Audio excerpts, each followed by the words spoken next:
I'm Marcia Massey, and this is the story of how my own son erased me with a single sentence, in front of a room full of people I thought would be celebrating our family.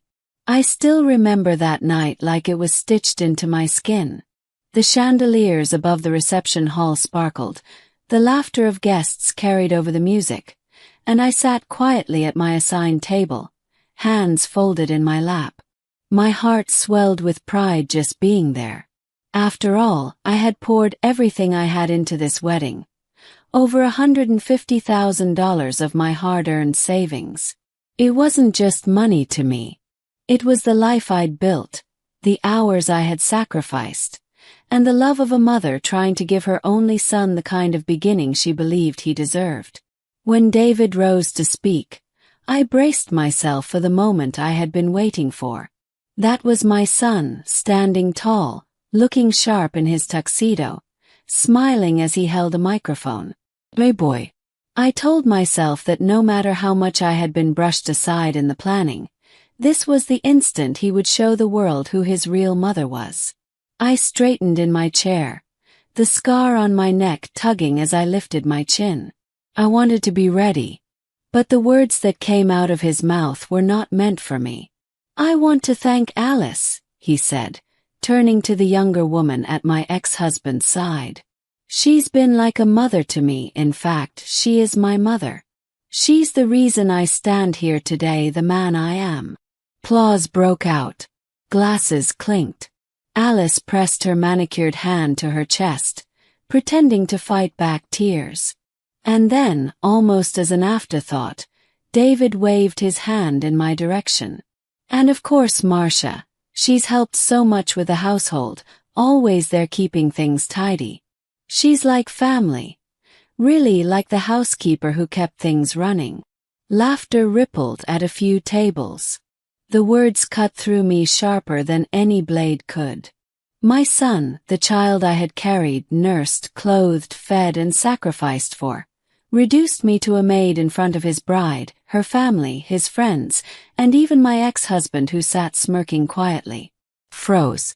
I couldn't move, couldn't breathe. I felt every eye slide over me, some with confusion, some with pity, others just brushing past without a thought. My cheeks burned, but I refused to give them the satisfaction of seeing me crumble. I forced my back straight, let my lips press into the faintest of smiles, and swallowed the bile that had risen in my throat. Inside, though, I shattered. The rest of the speech blurred into meaningless sound. Toasts were raised, laughter filled the hall, but I didn't hear a word. My ears rang with only his betrayal. He had rewritten me, my own son, as if my motherhood had never existed, as if my sacrifices were invisible. And so I did the only thing I could to protect what little dignity I had left. I stood quietly, smoothed the hem of my dress, and walked out. I didn't make a scene. I didn't confront him. I didn't demand acknowledgement. I walked out into the cool night air, away from the music and the clinking glasses, and let the silence wrap around me. But as I walked across the parking lot, my heels clicking against the pavement, a storm brewed inside me. He thought he had silenced me. He thought he had buried me beneath shame and humiliation. What he didn't know, what none of them knew, was that I still held the power to dismantle every false foundation he had built his life on.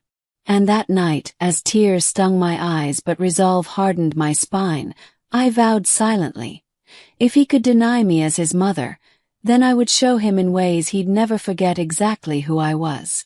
Before I go further, I need you with me on this. Where are you watching from? Have you ever given everything to someone only to be humiliated in return? Share your experience in the comments. I want to know how many of you have walked through betrayal like this. I remember gripping the steering wheel so tightly that night that my fingers ached. The banquet hall lights faded in the rearview mirror, replaced by the endless dark stretch of highway ahead. My dress still smelled faintly of perfume and champagne, but all I felt was the sting of humiliation clinging to me like smoke. My son's words echoed again and again. She's like the housekeeper who kept things running. That was how he described me after I had spent more than 62 years building my life around him, after I had poured every ounce of myself into raising him, and then emptied my bank account to give him a wedding he didn't deserve. The silence in the car was suffocating. I didn't even turn on the radio. I wanted to hear the truth of my own breathing, shallow and uneven. My mind replayed scenes like an old film reel, every frame sharper than the last. The years I spent cleaning other people's homes when David was little, just to make sure he had shoes that weren't worn through at the toes. The late nights I stayed up helping him with homework after working double shifts. The sacrifices I made to send him to law school, telling myself that all of it would be worth it when I saw him stand tall in his own success. And then the final blow, the wedding. I had written every check without complaint, from the flowers to the band, convincing myself that this was my gift of love to him. $150,000. That number ran through my head like a curse. I had traded my security, my retirement, the cushion I had worked a lifetime to build, for a moment I believed would unite our family. And in return I had been erased. Tears slid down my cheeks, but they weren't the soft tears of grief. They were hot, angry, bitter tears. I thought about every dollar I had signed away and how each one had purchased my own humiliation. And then something inside me shifted. That money wasn't gone. It wasn't wasted. It was a receipt, a record of how much I had given. And that receipt would become my proof when I decided to collect what was truly mine. As the car cut through the night, I began to notice how calm the streets were. Families were asleep in their homes, lights glowing softly in windows. I thought about all the mothers tucked in their beds, probably dreaming of their children with pride. Meanwhile, I was driving alone, scarred, humiliated, and cast aside. The loneliness pressed on me, but underneath it burned something stronger. Resolve. If David had stood on that stage and announced to the world that I was nothing more than his maid, then he had just given me permission to stop carrying him as a son. I parked in front of my house, the same house where I had raised him, the same house I had worked tooth and nail to hold on to after his father abandoned us. I sat in the driveway for a long time before cutting the engine, letting the ticking of the cooling car fill the silence. I knew then that silence would be my weapon. I wouldn't shout, I wouldn't beg for acknowledgement, I wouldn't demand respect. I would let my actions speak, slowly, carefully, and in ways that would strip him of everything he thought he owned. That drive home was the longest of my life. But it was also the beginning of something I had never imagined for myself. Revenge. I often tell myself that people see the glory but never know the story.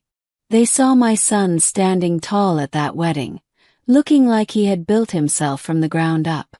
But if they had seen the early years, the real years, they would know he was standing on the back of a mother who had carried the weight alone. When David was little, our life was a constant struggle. His father, Charles, was always inconsistent. Some weeks he was there, playing the role of husband and father, and then the next he would vanish, chasing after business schemes or women who made him feel young again.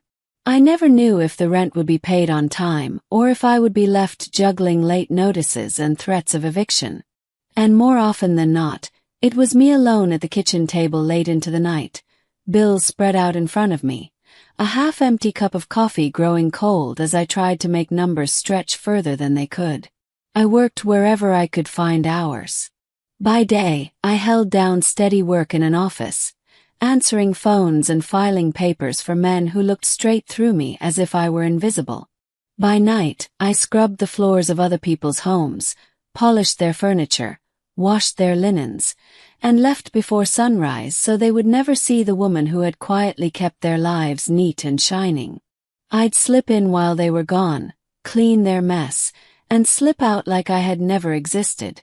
Then I'd hurry home to pack lunches, braid David's hair when he was still small, and walk him to school with a smile that hid how exhausted I really was. There were days when my body felt like it couldn't go on. I remember one night in particular when I came home from cleaning an office building, my hands raw from bleach water, and found David asleep at the kitchen table. He had waited up for me with his homework spread out. I sat down beside him, shook him gently awake, and helped him finish his math problems even though my eyes could barely focus. He hugged me that night and said, "Mom, you're the strongest person I know." I carried that sentence in my heart for years like a medal. That was before the world taught him to be ashamed of me. It wasn't glamorous. There were no vacations, no designer clothes, no nights out. Every dollar went to survival. Food on the table, gas in the car, and books for school. When Charles drifted back in, it was never to help shoulder the load. It was to criticize me for not keeping myself up, for looking tired, for not being enough of the woman he thought he deserved. And yet, despite his absence, despite the constant storm of instability, I made sure David never went without. He might not have had the latest gadgets, but he had clean clothes, meals every day, and a mother who would have laid down her life for him without hesitation. Looking back, I realize those years shaped me into steel. Sacrifice became my second language, dignity my shield. I never let my son see how deeply I was breaking down inside. He saw a mother who could handle anything, even if it meant swallowing her pride.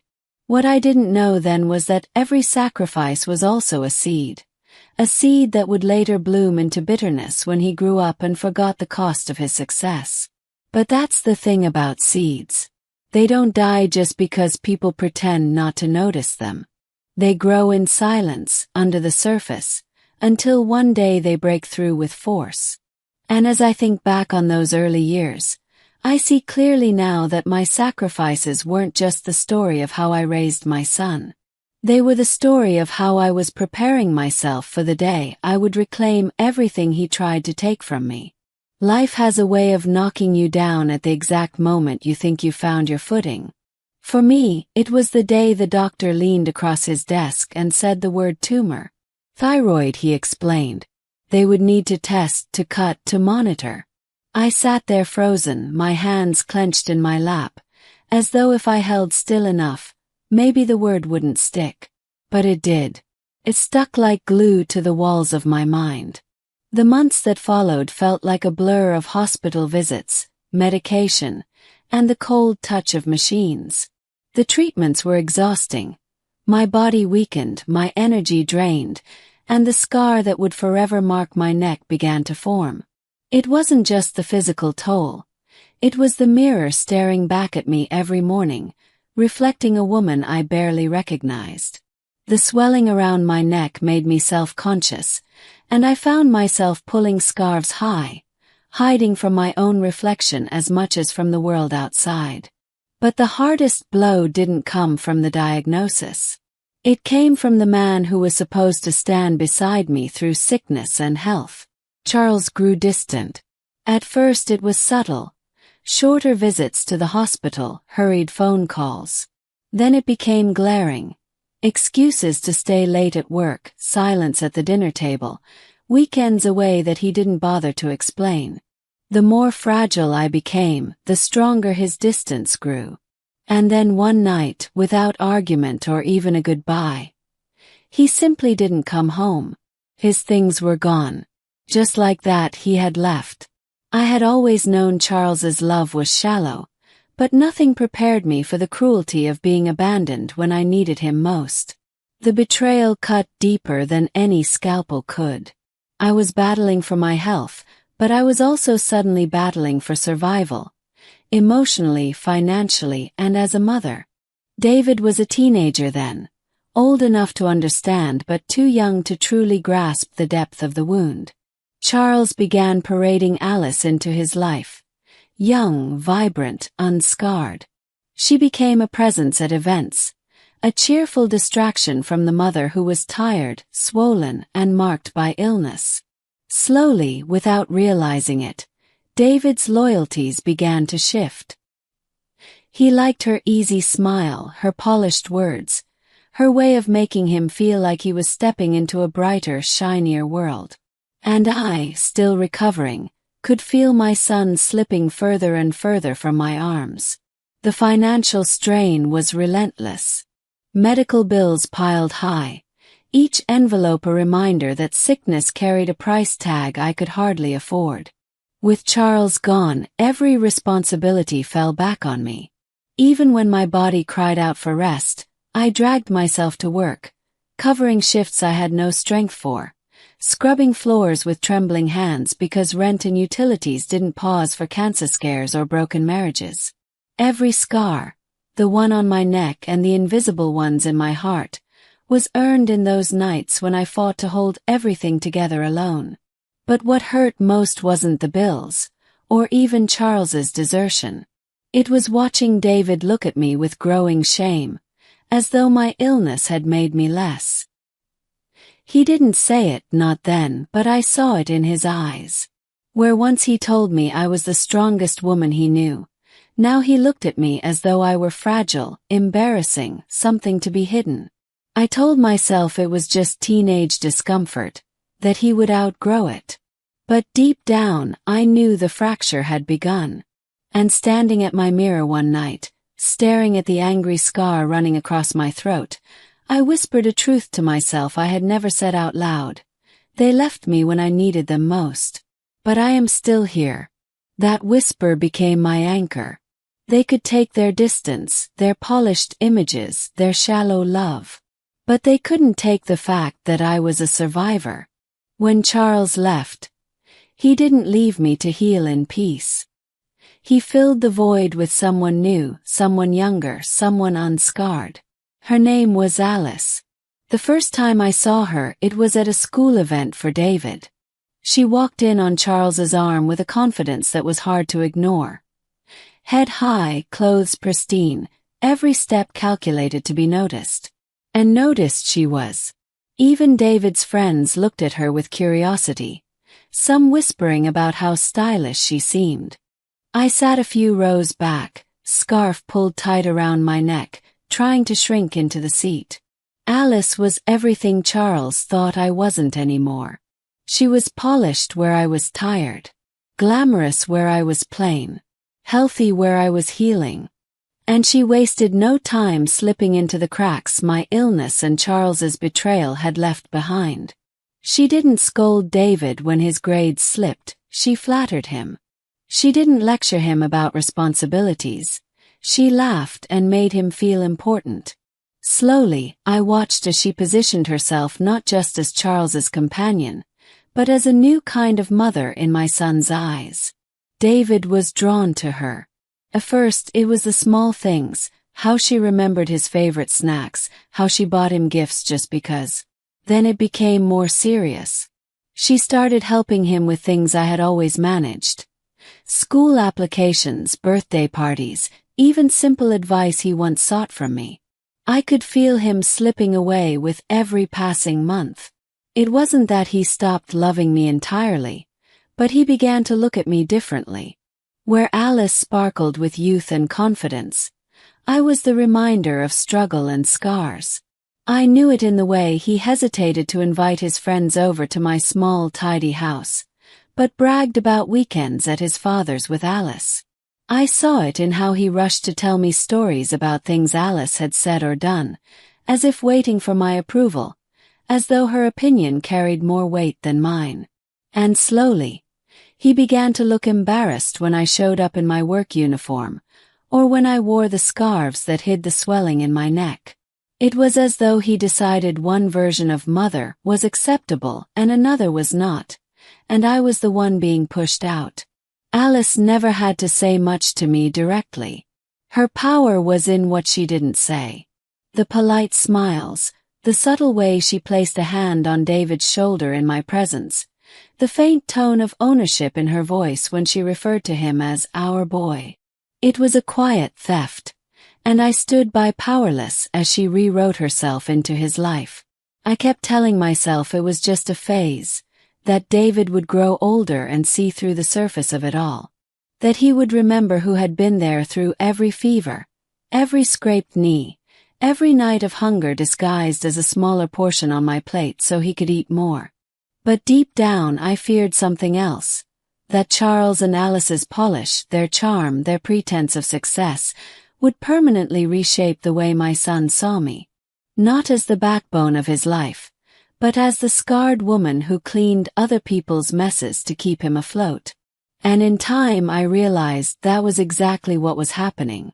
There are nights etched into my memory so vividly that I can still smell the sting of bleach and the bitter taste of strong coffee that kept me upright.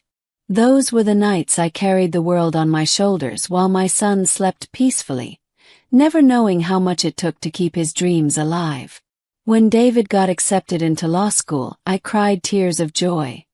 Not because I doubted his ability, but because I knew how much it would cost. Tuition, books, living expenses, all on top of the bills that already seemed to grow taller each month.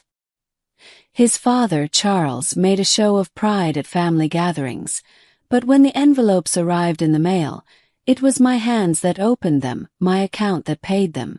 I picked up extra shifts at the office during the day, but it was never enough. So at night, when the rest of the world slept, I changed out of my heels and slipped into sneakers, grabbed a bucket and rags, and headed to downtown buildings where the lights never went out. There I scrubbed floors until my back screamed, polished desks that had been carelessly left sticky with coffee rings, and emptied trash bins full of papers that men in suits would never think twice about. Every paycheck from those hours was spoken for before it hit my hands. Tuition first, then books, then rent. Some mornings I would stumble home just as the sun was rising, too exhausted to cook breakfast, but forcing myself to anyway. I'd set a plate in front of David, urging him to eat while I hid my trembling hands beneath the table. He never knew that the reason his tuition was paid on time wasn't because of loans or scholarships, but because his mother's knees were raw from scrubbing. I made sure he never knew. I wanted him to believe his life was stable, that his path was paved, that success was within his reach without the weight of my sacrifice shadowing him. But my body kept the score. The tumor in my neck was healing, but the scar was still fresh and angry. I wore scarves in every season, tugging them up even in summer heat, because I couldn't stand the way people's eyes lingered on it. At work, I noticed colleagues glancing too long, then looking away politely. On buses, strangers gave quick double takes. And at home, my own son began to avoid looking directly at it. I could feel his discomfort. He never said a word, but silence can be louder than words. It was the silence of a boy ashamed of how his mother looked. Still I pressed forward. Each time I pulled out my checkbook, each time I dropped another envelope in the mailbox with "payment enclosed" stamped across it, I reminded myself this was the price of his future. This was my investment, not in stocks or property, but in a boy I believed would one day turn into a man who would remember who carried him here. The irony is that the very sacrifices I made became the reasons he drifted away. He saw the cleaning jobs as something to be embarrassed of, the scar as something ugly, the exhaustion as weakness. Where I saw proof of survival, he saw reminders of poverty and illness. And that distance between what I meant and what he saw grew wider every year. But I never stopped. Even when my bones ached, even when I went home and wrapped heating pads around my back just to get a few hours of rest before another shift, I kept going. Because that's what mothers do. We break ourselves to build our children whole. And yet, sitting here now looking back, I realize something. Every check I wrote, every shift I worked, every scar I carried was more than sacrifice. It was power. Power he would one day regret underestimating. Because while he thought he was erasing me from his story, I was writing chapters he would never be able to undo. When David first told me he was getting married, I felt a joy so sharp it nearly cut me. I pictured myself finally watching my sacrifices bloom into something beautiful, a day when he would stand proud, and I would stand beside him as his mother, honored for the role I had played in bringing him there. But almost immediately, that joy was tempered with the weight of responsibility. Weddings of the kind he wanted were expensive, and though I had already given him more than most mothers could ever dream of, he looked to me again. And I, as always, opened my savings, draining what little security I had left. The venue, the catering, the flowers, the suits. One by one I wrote the checks. Each payment was a piece of my retirement, a piece of the future I had once imagined for myself. But I told myself it was worth it. This was his day, and my duty as a mother was to make it shine. The irony, of course, was that the more money I poured in, the less voice I seemed to have. I was not asked which songs should play, or which colors should decorate the hall. I was not invited to the food tastings or the meetings with photographers. Charles and Alice were there for those. I would hear later about how Alice suggested the cake flavor, or how she accompanied them to pick out centerpieces. Her name threaded into every detail that should have been mine.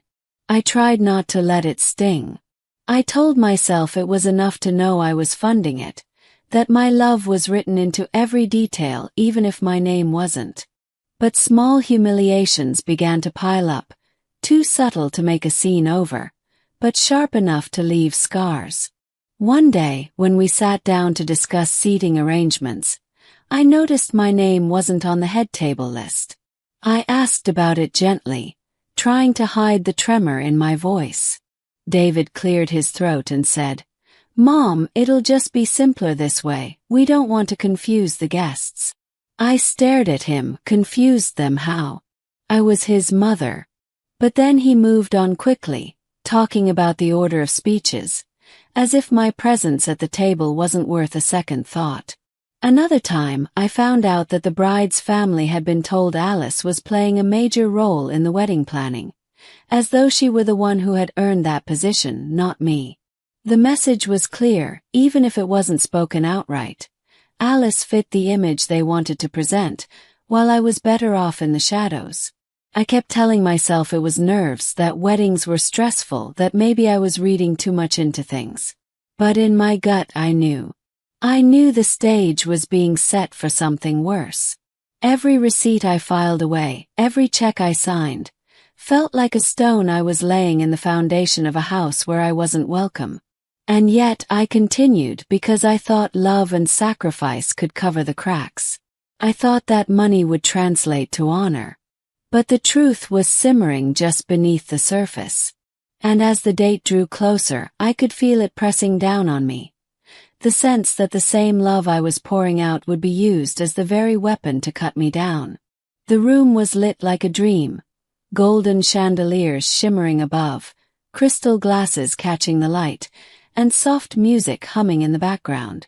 I sat at my table, spine straight, hands folded neatly in my lap, waiting. It was the moment every mother dreams of, the moment she is introduced not just as a guest, but as the heart behind the man standing in front of the world. I waited for my name. David took the microphone with a smile so broad it nearly split his face. His bride glowed beside him, her family beaming with pride. My chest swelled, even after all the subtle humiliations that had preceded this night. I told myself this was it. The moment he would look at me, his real mother, and acknowledge everything I had done to carry him here. Instead, he turned to Alice. "I want to thank Alice," he began, his voice strong and sure. "She's been like a mother to me. In fact, she is my mother. She's the reason I stand here today as the man I am." Applause thundered through the hall. Glasses clinked. His words rolled over me like ice water. Alice pressed her manicured hand to her chest and gave a dainty, tearful nod, her lips trembling just enough to seem sincere. Guests leaned in, smiling at her, whispering to one another, their eyes filled with admiration. And then, with the casual cruelty of someone brushing lint from a jacket, David gestured toward me. And of course Marcia, she's helped so much with the household, always there keeping things tidy. She's like family. Really like the housekeeper who kept things running. A few guests laughed softly, unsure if it was meant as a joke. Others glanced at me briefly, some with pity, others with confusion, before turning their attention back to him. I felt every gaze cut across me like a blade. Charles sat in silence, his face betraying nothing.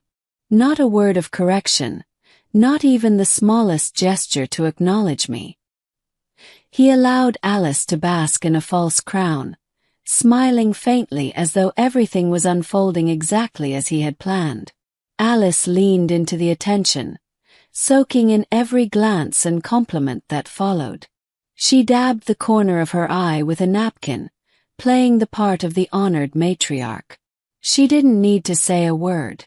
The applause, the smiles, the way people reached to shake her hand, it told me everything. In that room at that moment, she had successfully stolen what was mine. I sat frozen, hands clenched tight beneath the tablecloth. The walls of the hall seemed to close in, the music muffled, the air heavy. I had been reduced to nothing in the very space I had paid for, in the celebration I had built with my sacrifices. It was as though my motherhood had been stripped from me in front of everyone, erased with a single sentence. The crushing weight of it pressed into my chest. I thought of the nights I had stayed awake working, of the mornings I had dragged myself out of bed despite illness, of the checks I had written with trembling hands. And all of it had led to this, the public denial of who I was. I didn't speak. I didn't move. I simply sat in that chair, forcing a faint smile onto my lips, though inside I was crumbling. Dignity was the only shield I had left. When the applause faded, I rose quietly, smoothed the fabric of my dress, and walked out of the hall. No one followed. No one stopped me. I left them to their laughter, their music, their toasts built on lies. But as I stepped into the night air, a truth settled into me heavier than anything I had ever carried. My son had killed something inside me that night. And yet, in doing so, he had awakened something else, something that would not stay silent. The air outside the banquet hall was crisp, the kind of air that should have refreshed me, but instead it carried the sting of everything I had just endured.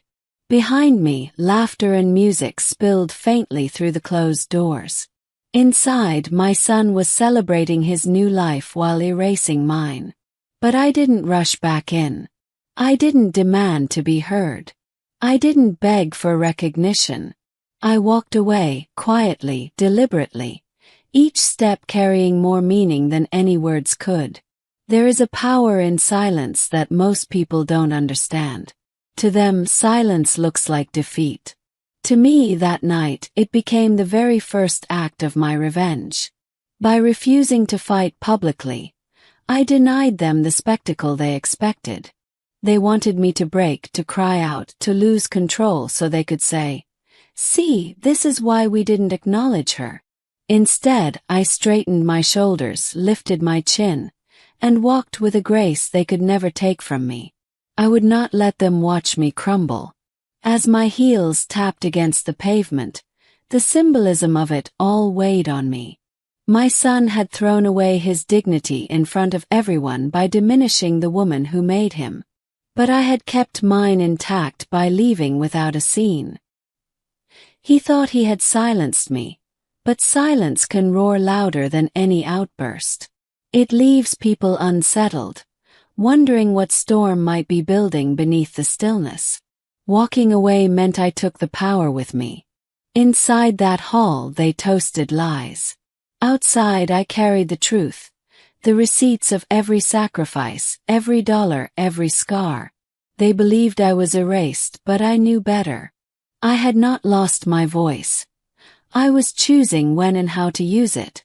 And when I did, it would not be in front of a crowd that applauded falsehoods. It would be in ways that stripped them piece by piece until there was nothing left but the truth they had tried to bury. I remember stopping briefly by my car, one hand pressed against the cool metal, steadying myself. My eyes burned with unshed tears, but my heart beat with something new, resolve. My silence wasn't weakness. It was strategy.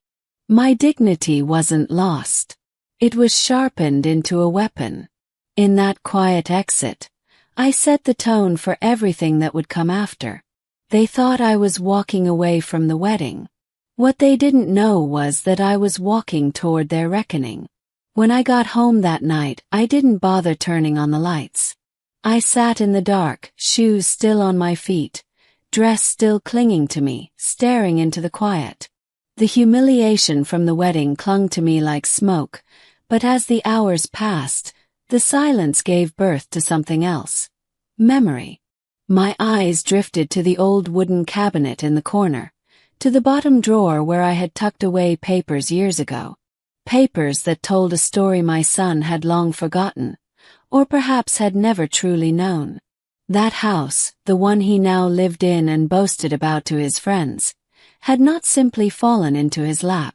It had been fought for inch by inch, dollar by dollar, when Charles and I split apart. Divorce is never clean, and ours was brutal. Charles wanted everything. The house, the car, even accounts he had hardly contributed to. He believed walking out meant walking away with the spoils, leaving me with scraps. But I wouldn't let him. That house was more than bricks and wood. It was where I had rocked David to sleep as a baby, where I had patched holes in school uniforms, where I had held us together when Charles wandered off chasing someone new. I fought tooth and nail to keep it, and I won.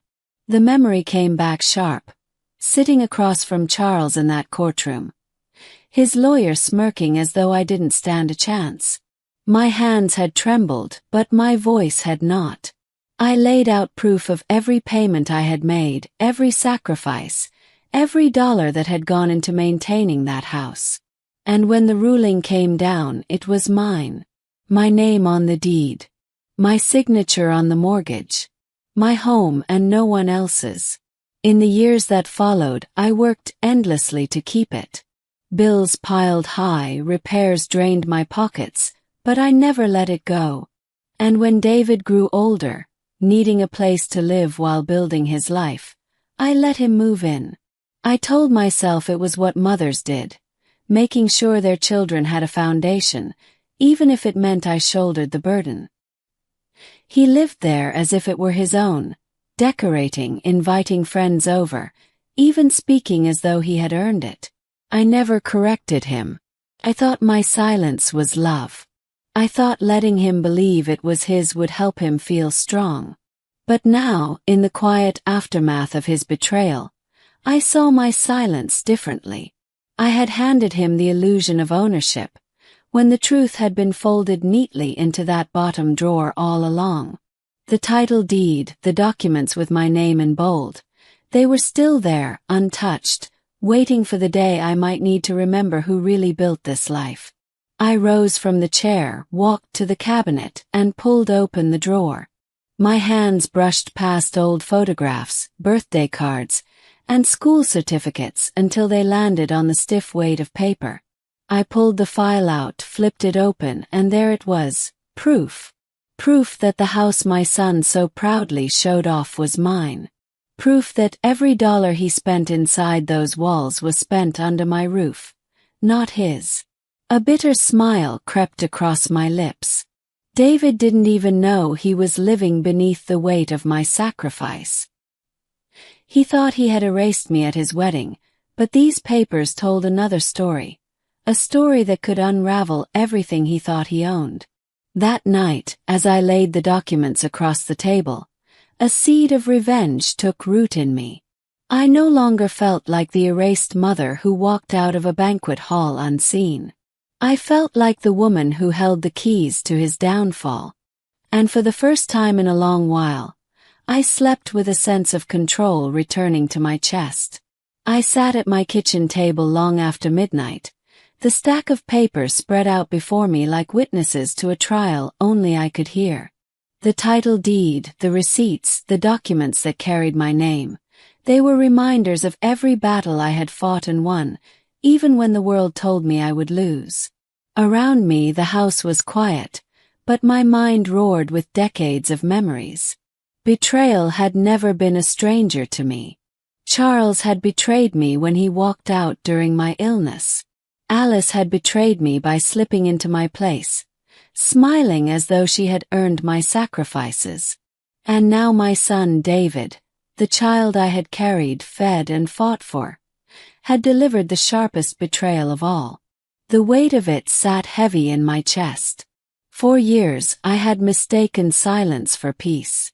I told myself I was keeping the family together by swallowing my pride, by letting things go, by pretending not to see the distance growing. But what had it earned me?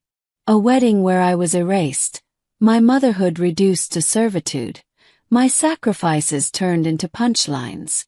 I rose and walked to the mirror in the hallway. The light was dim, but I could still see the scar across my throat, pale and jagged against my skin. For years I had hidden it beneath scarves, ashamed of what it signified. The illness that nearly took me, the weakness Charles couldn't bear, the reminder of a season when my body betrayed me. But staring at it now I saw something different. That scar wasn't weakness. It was survival. It meant I had endured. It meant I had been left alone and still found a way to live. I traced it gently with my fingers and whispered to my reflection, "This is not my shame. This is my proof." In that moment something inside me shifted. I was no longer the woman who would bow her head and accept humiliation. I was no longer the mother who would give endlessly while being erased. I was a survivor, marked but unbroken, scarred but stronger. I sat back down at the table, gathered the papers, and placed them neatly in front of me. I didn't know exactly how yet, but I knew one thing with certainty. I would not be silent anymore. The same strength that carried me through nights of scrubbing floors and days of healing from surgeries would now carry me through a different kind of battle. This one wasn't for survival. It was for dignity. I would remind David and Charles that everything they stood on was built by me. And if they could not honor me as their foundation, then I would show them how easily that foundation could be pulled away. That night I made my decision. Silence had been my prison, but now it would be my weapon. The morning after I made my decision, I woke up with a clarity I hadn't felt in years. For too long I had been the giver, the silent one, the woman who bent so others could stand taller. But that version of me had walked out of the wedding hall and never returned. The woman who rose from bed that morning was someone else, someone ready to act. I started with the papers I had pulled from the drawer the night before. The title deed, the proof of ownership, the documentation that carried my name in bold print. This wasn't sentiment. It was power. With it, I went to the courthouse and began the process of reclaiming what was mine. Eviction papers were drawn, stamped, and placed in a crisp envelope. My hands didn't shake when I held them. They felt steady, almost eager. It wasn't long before David and his new bride got the shock of their lives. They had barely returned from their honeymoon when I showed up at the house. The very house they called theirs, the one they flaunted on social media with wide smiles and captions about new beginnings. I stood at the doorway with the envelope in my hand, the weight of decades balanced on my shoulders. David answered, looking surprised to see me. His wife lingered behind him, still glowing in the aftertaste of wedding celebrations. "Mom," he said, his voice edged with caution, as though he hadn't quite decided how to treat me after what happened at the dinner. I handed him the envelope. "Open it," I said simply. He tore it open, his eyes skimming the words. Confusion clouded his face at first, then disbelief, then a sharp edge of panic. His bride stepped forward, snatching the papers from his hands, reading them with widening eyes. "Eviction," she whispered, her voice tight. This is a mistake." But it wasn't. I laid the title deed on the entry table for them to see. My name, in bold letters, stared back at them. "This house is mine," I said, my voice calm but unyielding. "It always has been. You've been living here under my roof, on my grace. But that grace is gone. You have 30 days to leave." David's face flushed, a mix of shock and anger. "You can't do this," he sputtered. "This is my home." I met his eyes without flinching. "No, David. This is my home. And you will not erase me while living off the very foundation I built." Silence hung heavy in the room. His bride looked between us, her expression faltering. The truth was undeniable, written in ink that could not be argued away. For the first time in his life, David was seeing the woman behind his comfort, the backbone he had mistaken for weakness. I turned to leave, my heels steady against the hardwood floors. Behind me their voices rose, confusion, anger, desperation. But none of it moved me. I had taken the first piece from them, and it would not be the last. As I stepped outside, the sun hit my face, and I felt something I hadn't felt in years: freedom. My silence had ended. My revenge had begun. Taking back the house was only the first blow. It stripped away the illusion that David stood on his own 2 feet, but I knew that without going further, he would still cling to other crutches I had quietly provided. Over the years, I had been the silent hand behind so much of his comfort: co-signed accounts, hidden support, credit cards he never realized I controlled. Now it was time to sever those strings, one by one, until the safety net he thought was his birthright collapsed beneath him. The first step was the joint account I had kept open for emergencies. For years, I deposited small amounts into it, just in case David ever fell behind on bills or needed help. He had grown so accustomed to money appearing when he overspent that he never questioned it. That account was closed with a single signature. No warning, no explanation. One day he swiped his card at a restaurant, and it declined. That was my silence speaking. Next were the credit cards. I had co-signed for him when he was younger, wanting to build his credit, wanting him to start strong. But those cards had become more than tools. They were lifelines he leaned on when his own spending spiraled. With one phone call, I canceled my ties to them. Overnight, his safety cushion was gone, and the debt he had piled up began knocking at his own door instead of mine. Then there were the bills I had been paying in secret. The car insurance, covered quietly every month. The lingering student loan payment I had chipped away at behind the scenes so he could focus on his career without the stress of debt collectors.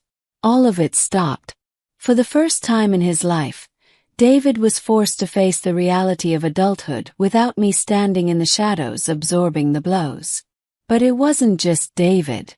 Charles, too, had grown fat off my silence. There were still remnants of financial ties left from the marriage. Accounts and old agreements I had never pressed him on, utilities he had leaned on me to cover when it benefited him. Pulled those threads as well. The man who once prided himself on being the image of stability began to feel the walls closing in. Bills arrived in his mailbox without warning, balances called in full, obligations resurfacing after years of being buried under my patience. The unraveling was steady and deliberate. I didn't announce it, didn't storm in with accusations or ultimatums. I simply withdrew. One tie at a time. One quiet cut after another, until the very fabric of their false lives began to tear apart. I knew the effect it was having without even being in the room. The phone calls that came late at night, unanswered. The messages filled with urgency that I deleted without opening. I could picture the arguments behind their doors, the confusion, the panic as they realized the ground beneath them wasn't theirs at all. Had always been mine. And through it all, I remained silent, steady, unmoved. They thought they had erased me, but what they were learning was that my presence had been stitched into every corner of their comfort. By cutting those stitches, I wasn't just reclaiming what was mine. I was forcing them to live without the mother, without the woman they had spent years dismissing. This was only the second blow, but already their foundation was trembling. Charles had always believed himself untouchable. When he left me during my illness, when he flaunted Alice at David's milestones, when he sat silently as I was humiliated at the wedding. He carried himself with the arrogance of a man who thought the world would never hold him accountable. But arrogance has a way of blinding men to the cracks forming beneath their feet. And I knew exactly where those cracks were buried, because I had lived them, paid for them, and carried them on my back long after he walked away. The divorce had left behind loose ends Charles thought would remain forgotten. Financial threads tucked into accounts he once controlled, obligations he never fully met, debts he assumed I was too weary to chase. But I hadn't forgotten. And now I wasn't weary. I was ready. With a steady hand, I reopened old records. Bank statements, court filings, agreements that Charles had sidestepped over the years. He had avoided certain payments during the divorce by convincing the court of his financial hardship that never truly existed. I knew the truth then, but I had let it go, more concerned with survival than justice. Now justice was my revenge. I submitted evidence to the right offices, let the numbers speak for themselves, and watched as the past came roaring back to his doorstep. The effect was immediate. Calls from creditors, unexpected legal notices, inquiries into accounts he thought buried. Charles's carefully maintained image of stability began to unravel. The polished exterior he presented at church, at dinners, at gatherings with Alice by his side, was cracking. And Alice, who had once seemed untouchable, began to shift in the shadows. She had been attracted to the confidence, the illusion of success, the man who looked like he had it all together. But as the facade crumbled, so did her devotion. I heard whispers, her tone sharper in public, her presence at his side less consistent, her laughter thinner. She had signed up to play the part of admired partner, not caretaker of a man losing his grip. And David? He was reeling from his own unraveling. Evicted from the home he thought was his, cards declined, bills mounting. He looked to his father for strength. But what he found was a mirror image of his own collapse. Father and son, both stripped of the illusions they had built on my sacrifice, now stood exposed. The foundation they thought was theirs was gone, and the truth was unavoidable. It had always been mine. I didn't have to raise my voice. I didn't have to show my face. My silence had become their storm. Charles's reputation, once held up by falsehoods and polished lies, was now stained by the weight of his failures. And Alice, the woman who once looked at me with subtle triumph, was quietly stepping back, distancing herself from a man who could no longer provide the shine she craved. Father and son thought they had erased me. But now, together, they were learning that everything they had stood on was borrowed, and the lender had come to collect. It was late evening when I heard the knock. First I didn't move. The weight of silence filled the house, the same silence I had lived in when Charles left, the same silence I carried home from David's wedding dinner. But this time, the silence didn't belong to despair. It belonged to strength.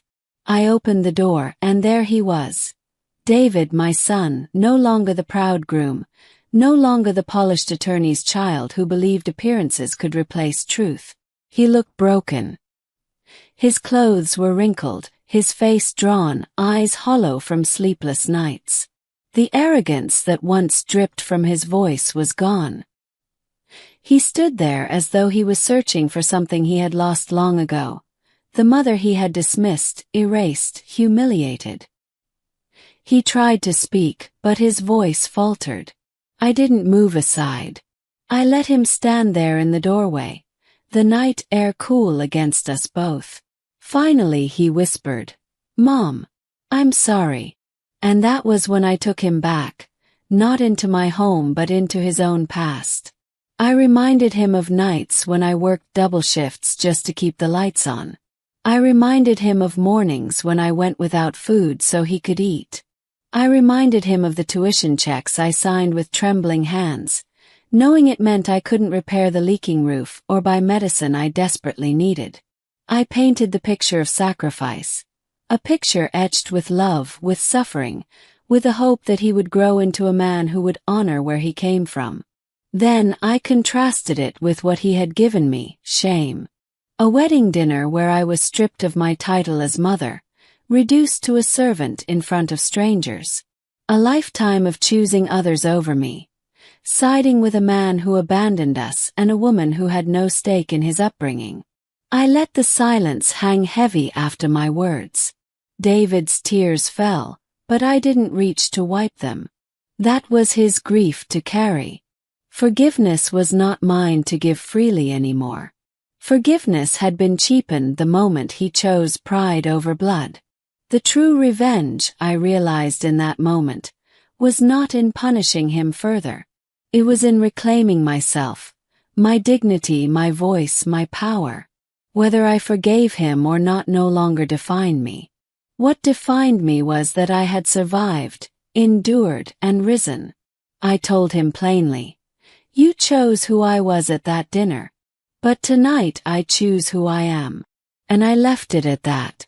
Whether he found a way back into my life or stood outside forever was no longer my burden to carry. The door remained where it always had been, but the power to open it, to step through it, belonged to me now. And for the first time in decades I felt free. Tell me, if you were in my shoes, would you forgive? Or would you let him live with the weight of his choices? Drop your thoughts in the comments. Your answers might just spark the deepest part of this conversation. If you followed this journey to the end, don't just leave.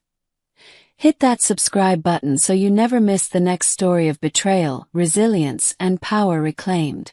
And if this story touched you, share it with someone who needs to remember that silence is not weakness. Sometimes it's the beginning of the loudest revenge.